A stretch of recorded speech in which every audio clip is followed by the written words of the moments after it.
J'irais bien dîner avec vous à Madrid, vous voyez ce que je veux dire. Ouais. Alors vous me répondez quoi? La première chose, c'est que ce qu'on vit, ça avait été quand même annoncé par les épidémiologistes d'Oxford dès le mois de mars. Il y a beaucoup de gens qui voulaient les faire taire parce que ça dérangeait, mais ils avaient raison. Hein, voilà. La deuxième chose, c'est que quand même en Espagne, je ne sais pas s'ils vont pouvoir tenir longtemps, parce qu'ils ont multiplié par 3,5 leur nombre de cas journaliers depuis le 20 décembre. C'est énorme. Hein. Ils étaient à 11 000, je crois, cas journaliers détectés, hein, parce qu'il y a toujours un écart, mais voilà, on considère que la façon de détecter est la même. Donc 11 000 vers le 20 décembre, et ils sont à plus de 40 000 cas journaliers à l'heure actuelle.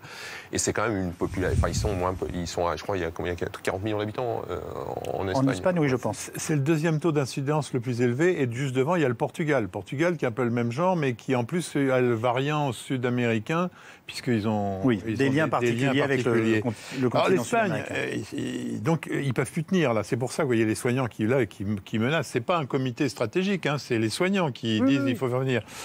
Il se murmure que l'Espagne n'a plus du tout les moyens de faire un confinement. Financièrement, ils peuvent pas. Ça serait une très mauvaise passe pour le pays parce qu'ils ont déjà beaucoup donné dans le précédent.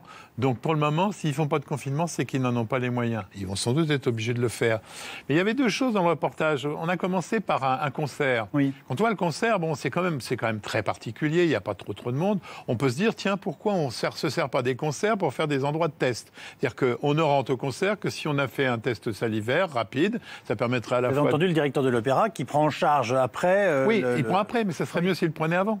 Ça serait, tout le monde rentre avec un test négatif. Il y a des tests rapides maintenant. Ça pourrait être une idée pour des événements très ponctuels comme ceux-là. Après, on ne peut pas le faire dans les cafés, les restaurants et tout ça. Mais le problème, c'est pas d'être contaminé au sein du théâtre, ni sur la piste orange de la station de ski. C'est que les gens circulent pour aller au théâtre, pour aller à la station de sport d'hiver. Mais voilà, c'est bête et méchant. Mais pour le moment, le seul truc qu'ont trouvé les dirigeants pour baisser le nombre de gens qui sont hospitalisés et qui vont en urgence, c'est de baisser le nombre de gens qui circulent. Donc il y a un moment, voilà, vous ne pouvez pas empêcher les gens d'aller s'acheter des tomates voilà. La circulation du virus se fait avec la circulation des gens. Ben voilà, et donc il y a un moment, il y a des choses qu'il faut interdire. Voilà. C'est vrai que les restaurants, ils sont un petit peu choqués quand on leur dit ça, quand ils voient le métro de Paris aux heures de pointe, hein, parce que là, on n'en parle pas.